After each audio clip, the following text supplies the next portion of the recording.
విద్యార్థులందరికీ శుభోదయం. మనం ఈ రోజున బయటకి ఎక్కడికి వెళ్ళినా సరే తప్పనిసరిగా మాస్క్ ధరించండి, ఒకరికొకరు దూరంగా ఉండండి, సబ్బుతో చేతులు పరిశుభ్రంగా ఇప్పుడు తరచుగా కడుగుతూ ఉండండి.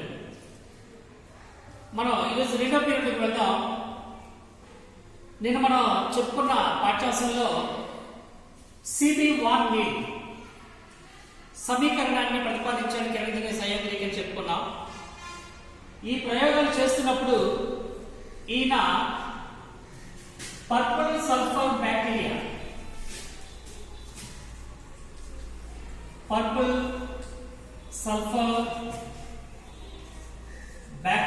మీద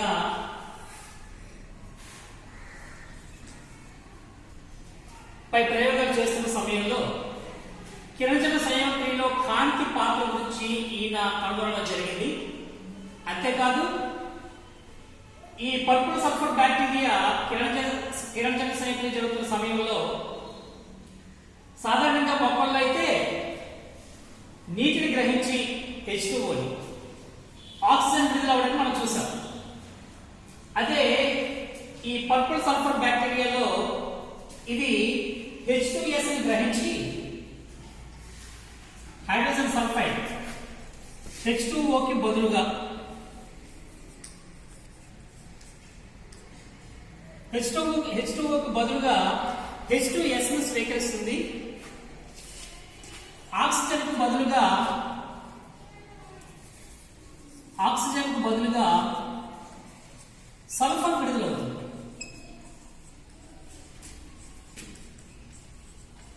సో ఈ విధంగా పర్పుల్ సల్ఫర్ బ్యాక్టీరియాలో జరుగుతుంది. నీరు కిరణజన్య సంయోగక్రియ అంటే నీటి ఆవశ్యకత ఏమిటి? క్రియాధారమైనది ఈ క్రియకి నీరు. దీని గురించి రాబర్ట్ హిల్ తన ప్రయోగాల్లో ఒక విషయాన్ని గ్రహించాడు. నీటి విశ్లేషణ, కాంతి నీటి విశ్లేషణ, ఫోటాలిసిస్ ఆఫ్ వాటర్, దీన్ని హిల్ చర్య అని పిలుస్తారు. హిల్ చర్య అంటాం. రాబర్ట్ హిల్ అనే శాస్త్రవేత్త తన ప్రయోగాల ద్వారా ఫోటాలిసిస్ ఆఫ్ వాటర్, నీటి కాంతి విశ్లేషణలో ఫోటాలిసిస్ ఆఫ్ వాటర్ జరుగుతున్న సమయంలో 2H2O నుంచి 4 ప్రోటాన్లు ప్లస్ 4 ఎలక్ట్రాన్స్ ప్లస్ O2 ప్రోటాన్లు ఎలక్ట్రాన్లు ఆక్సిజన్. సో కిరణజన్య సంయోగక్రియలో ఆక్సిజన్ విడుదలనే విధానాన్ని ఆయన తెలియపరచడం జరిగింది. దాన్ని మనం హిల్ చర్య అంటాం. రాబర్ట్ హిల్ అనే శాస్త్రజ్ఞుడు తెలియజెప్పాడు. అలాగే ఇంతకుముందు మనం కిందటి పీరియడ్ మనం చెప్పుకున్నట్లుగా జేబి వాల్మెట్, జాన్ బాప్టిస్ట్ వాన్ హెల్మెట్ అనే శాస్త్రవేత్త జేబి వాన్ హెల్మెట్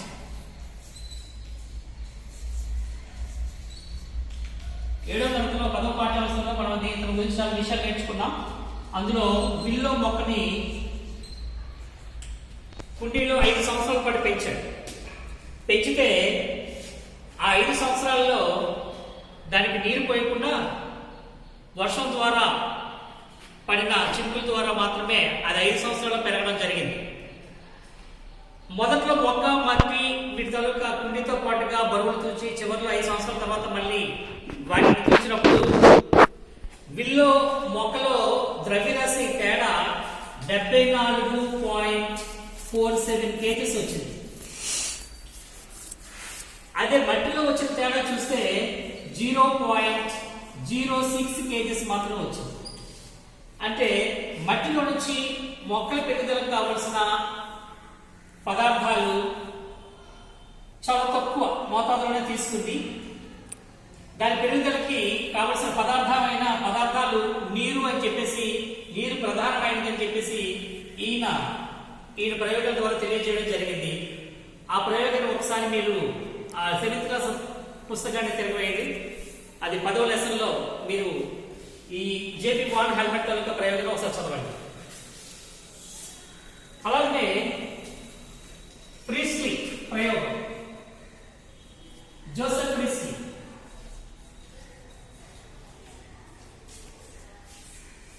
ఈయన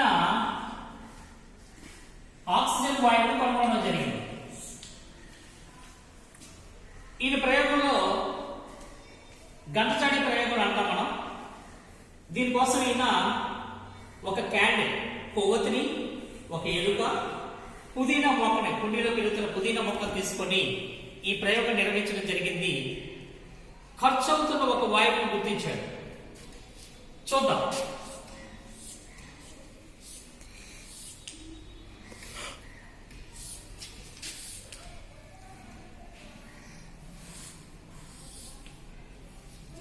ఈ చేసిన గంటచాడి ప్రయోగంలో క్యాండిల్ తీసుకున్నాడు, క్యాండిల్ వెలిగించాడు, దానిపైన గంటచాడిని బోర్లించడం జరిగింది. కొద్దిసేపు అయిన తర్వాత ఇది క్యాండిల్ ఆగిపోయింది. ఏదో క్యాండిల్ వెలిగించడానికి అవసరమైన వాయువు ఖర్చు అయిపోయి క్యాండిల్ ఆగిపోయిందని గ్రహించాడు. ఆ తర్వాత క్యాండిల్ వెలిగిస్తూ ఒక ఎలుకను కూడా ప్రవేశపెట్టడం జరిగింది. అయితే ఈ రెండు కూడా మళ్ళీ గంటచాడిని బోర్లించిన తర్వాత, ఎందుకంటే ముందుగా అంటే మొదటి క్యాండిల్ కంటే ముందుగానే ఊపిరాడక స్ప్రో కోల్పోయింది ఎలుక, అలాగే క్యాండిల్ కూడా ఆరిపోయింది. క్యాండిల్ కూడా ఆరిపోవడం మనం గ్రహించవచ్చు. అంటే ఈ రెండింటికి ఉపయోగపడే ఒక వాయువు ఖర్చు అయిపోవడం వల్ల ఈ విధంగా జరిగిందని ఆయన గ్రహించాడు. మూడోసారి ఏం చేశారంటే ఆయన క్యాండిల్ని వెలిగిస్తూ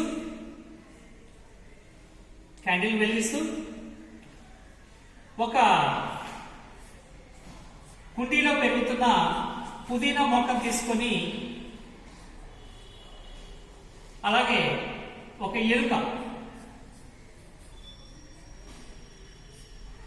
ఎలుకను కూడా దీంట్లో ప్రవేశపెట్టడం జరిగింది. అయితే ఇంతకు ముందు సమయాన్ని బట్టి చూసినప్పుడు చాలా సమయం ఎలుక జీవిస్తూ ఉంది, క్యాండిల్ వెలుగుతూ ఉంది.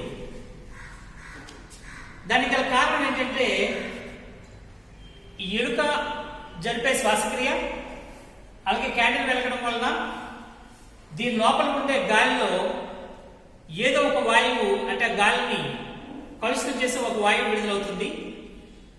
అలాగనే ఈ రెండింటికి అవసరమైన క్యాండిల్ వెలగడానికి, ఈ ఎలుక శ్వాసక్రియ జరపడానికి, జీవించడానికి కావలసిన ఒక వాయువు మొక్క అందిస్తుందనే విషయాన్ని జోసెఫ్ ప్రీస్లీ తన ప్రయోగం ద్వారా గ్రహించాడు. ఆ ఖర్చైన వాయువు ఏదైతే ఈ రెండింటికి ఖర్చైన వాయువు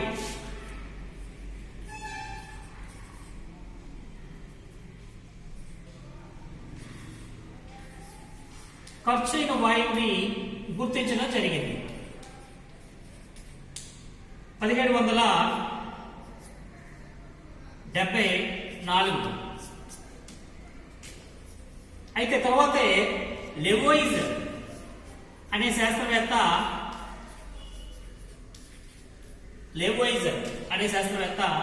1775లో ఈ వాయువుకే ఆక్సిజన్ అని నామకరణం చేశారు. ఆక్సిజన్ అని పేరు పెట్టారు. సో ఆక్సిజన్ కనుగొన్నది జోసెఫ్ ప్రీస్లీ అయితే దానికి ఆక్సిజన్ అని నామకరణం చేసింది లెవోయిజర్. సో ఆ విధంగా జరిగింది. అయితే ఇక్కడ మొక్కకు కావలసిన వాయువు ఎలుక శ్వాసక్రియ నుంచి విడుదలవుతున్న కార్బన్ డైఆక్సైడ్ అయితే, మొక్క తన నుండి విడుదలవుతున్న ఆక్సిజన్ ని క్యాండిల్ మరియు ఎలుక వినియోగించుకున్నాయి. ఇక్కడ జరిగే ప్రక్రియ వాయు వినిమయం. వాయు వినిమయం. సో ఈ వాయు వినిమయం అనేది మొక్కల్లో జరిగే ముఖ్యమైన ప్రక్రియ. అందులో పత్ర రంధ్రాల ద్వారా కార్బన్ డైఆక్సైడ్ తీసుకోవడం, ఆక్సిజన్ విడుదల చేయడం జరుగుతుంది. సో పత్ర రంధ్రాల ద్వారా ఈ ప్రక్రియ జరుగుతుంది. స్టీఫెన్ హెల్స్ తన ప్రయోగాల ద్వారా కూడా బాష్పోత్సేకం గురించి అలాగే వాయు వినిమయం గురించి కూడా చెప్పడం జరిగింది.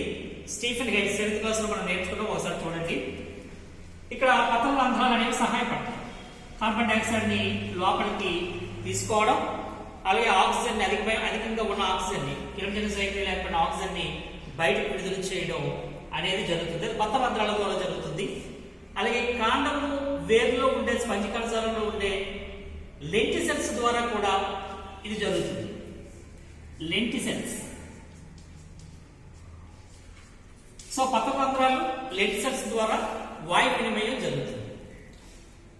కిరణజన్య సంయోగ క్రియలో కార్బన్ డైఆక్సైడ్ అనేది మనకు అందరికీ తెలిసిందే. కార్బన్ డైఆక్సైడ్ అనేది ఒక విషపూరితమైన వాయువు, అది అధికమైనప్పుడు గాలిలో, వాతావరణంలో. కానీ అదే వాయువు కార్బన్, అందులో ఉండే కార్బన్ మనకి ఆహారంగా మొక్కలు మారుస్తున్నాయంటే ఎంత ఆశ్చర్యకరమైన విషయం. అలాగనే ప్రకృతిలో ఒక అద్భుతం ఉంది. వాతావరణంలో పెరిగిపోతున్న కార్బన్ డైఆక్సైడ్ ని మొక్కలు కిరణజన్య సంయోగంలో వినియోగించుకొని వాటి కోసం అవి ఆహారం తయారు చేసుకుంటున్నా అవి మనకి ఆహారాన్ని అన్ని జీవులకి అందించడం అనేది చాలా గొప్ప విషయం. సో వాతావరణంలో సమతుల్యత కలిగించడానికి మొక్కలు చాలా అవసరం. కాబట్టి ప్రతి ఒక్కరూ మొక్కలు నాటాలి. చూద్దాం, కిరణజన్య సంయోగంలో కార్బన్ డైఆక్సైడ్ అవసరమా, పిండి పదార్థం తయారవ్వాలంటే కార్బన్ డైఆక్సైడ్ అవసరమా అనేది నిరూపించడానికి ఒక ప్రయోగం, మోల్స్ అర్ధపత్ర ప్రయోగం. మోల్స్ అర్ధపత్ర ప్రయోగం. దీని తాలూకా ఉద్దేశం కిరణజన్య సంయోగక్రియలో కార్బన్ డైఆక్సైడ్ అవసరమా అని నిర్ధారణ చేసే ప్రయోగం. దీనికి కావలసిన పరికరాలు, పదార్థాలను చూద్దాం. ఒక కుండీలో పెరుగుతున్న మొక్క తీసుకుంటాం. దీంట్లో కుండీలో పెరుగుతున్న మొక్క తీసుకుంటున్నప్పుడు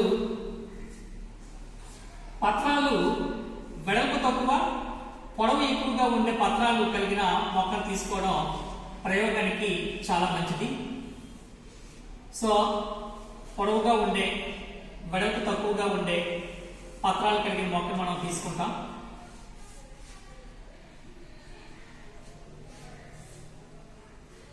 తీసుకున్న తర్వాత ఈ మొక్కని ప్రయోగానికి ముందుగా చీకటి గదిలో ఒక వారం రోజుల పాటు చీకటి గదిలో ఉంచాలి. ఇది చాలా ముఖ్యమైనది. చాలాసార్లు మనకి ప్రశ్న వస్తూ ఉంటుంది, ఎందుకు చీకటి గదిలో ఉంచాలి అంటే అప్పటికే ఇది కిరణజన్య సంయోగక్రియ ద్వారా పిండి పదార్థాన్ని ఏర్పరచుకుంది. దీన్ని వెంటనే పెడితే అది కొత్తగా ఏర్పడిన పిండి పదార్థమా, అది అంతకుముందు పిండి పదార్థమో తెలియదు. కాబట్టి దీన్ని చీకటిలో పెట్టినప్పుడు ఈ వారం రోజుల్లో కిరణజన్య సంయోగక్రియ చేసుకోబడదు. కాబట్టి ఆ పత్రాల్లో ఉండే పిండి పదార్థము వినియోగించబడుతుంది, ఖర్చు అయిపోతుంది. అందువలన వారం రోజుల తర్వాత ఈ కుండీలోని మొక్కను మనం తీసుకొని ప్రయోగం చేయడం మొదలు పెడతాం. దీనికి ఒక వెడల్పు మూతికల సీసా తీసుకొని ఆ దానికి తగినట్లుగా ఉండే ఒక బెడ్ కార్క్ తీసుకుంటాం. దాన్ని నిలువుగా చీల్చుతాం, సెంటర్లో రెండుగా చేర్చడం అనేది జరుగుతుంది. ఆ వెడల్పు మూతి గల గాజు సీసా తీసుకుంటాం.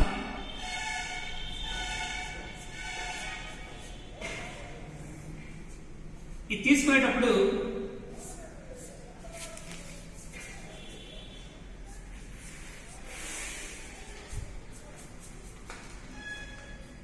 గాజు సీసా తీసుకున్నప్పుడు మొదటగా గాజు సీసా తీసుకొని దాంట్లో 5 నుంచి 10 ml 5 to 10 ml KOH ద్రావణాన్ని వేస్తాం.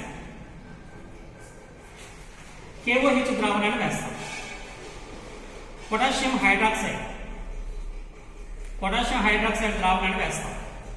వేసిన తర్వాత దానికి నిలువుగా చేర్చబడిన బెండుని ఉపయోగించి దాని ద్వారా పత్రాన్ని సగం సీసా లోపలికి ఉన్నట్లుగాను మనం చొప్పించి దీనికి ఒక చెక్క దిమ్మను కదలకుండా ఏర్పాటు చేస్తాం. చెక్క దిమ్మను కదలకుండా ఏర్పాటు చేస్తాం.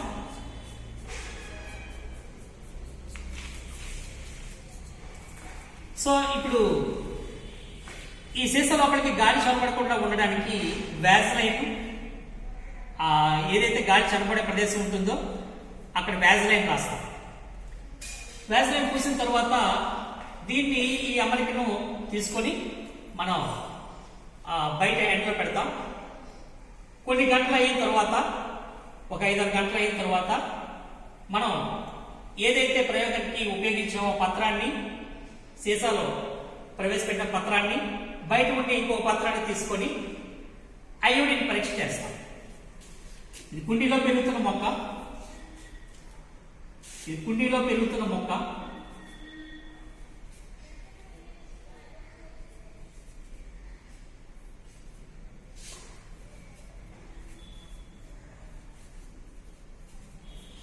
అలాగే ఇది వెడల్పు మూతికల సీసా.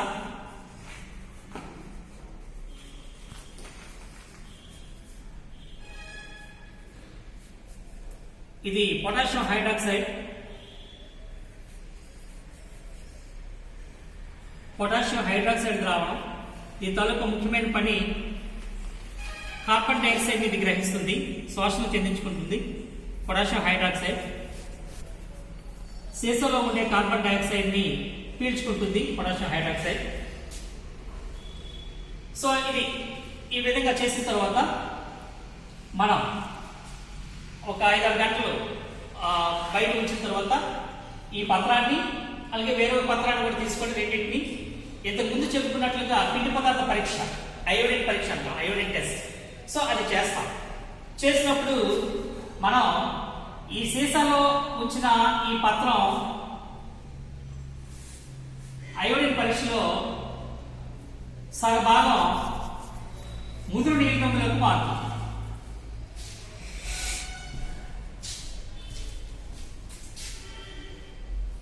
సగభాగం ముదురు నీలి రంగులోకి మారుతుంది. ఈ భాగం రంగు మారదు. ఇది ముదురు నీలి రంగు.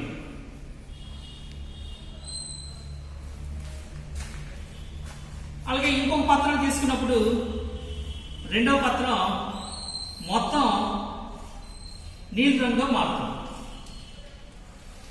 ఇవి పరిశీలన, మనం చేసిన పరిశీలన. ఇది మొత్తం నీలి రంగు, ముదురు నీలి రంగుగా మారుతుంది. సో ఇలా మార్పు చెందడానికి కారణం మనం పరిశీలన చేసాం. జాగ్రత్తలు ఇందులో ఒక జాగ్రత్త మనం తీసుకోవాల్సిన అవసరం ఉంది. ఈ పత్రం అనేది KOH కి తాకకుండా చూసుకోవాలి. పరిశీలనలో ఏంటంటే మనం అయోడిన్ టెస్ట్ లో పరిశీలన చేయడం ద్వారా మనం ఈ 2 రకాలు గుర్తించవచ్చు. ఇప్పుడు ఈ పత్రంలో పై భాగం మాత్రమే ముదురు నీలి రంగుగా మారిందంటే అందులో పిండి పదార్థం ఉంది, తయారైందని అర్థం. కారణం ఏంటంటే ఇది బయట వైపు ఉంది కాబట్టి దానికి తగిన అన్ని కారకాలు దానికి లభించాయి. ఈ భాగం రంగు మారలేదు, అంటే ఇక్కడ పిండి పదార్థం ఏర్పడలేదు. కారణం దీనికి కార్బన్ డైఆక్సైడ్ అందలేదు.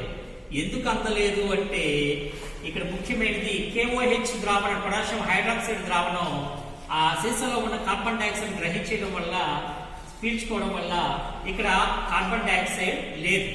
సో కార్బన్ డైఆక్సైడ్ ఉంటేనే కిరణజన్య సంయోగక్రియ ద్వారా పత్రాలలో పిండి పదార్థం ఏర్పడుతుందని ఈ ప్రయోగం ద్వారా జోసెఫ్ ప్రిస్ట్లీ మోల్స్ అత్తపత్ర ప్రయోగం ద్వారా మనం తెలుసుకోవడం జరిగింది.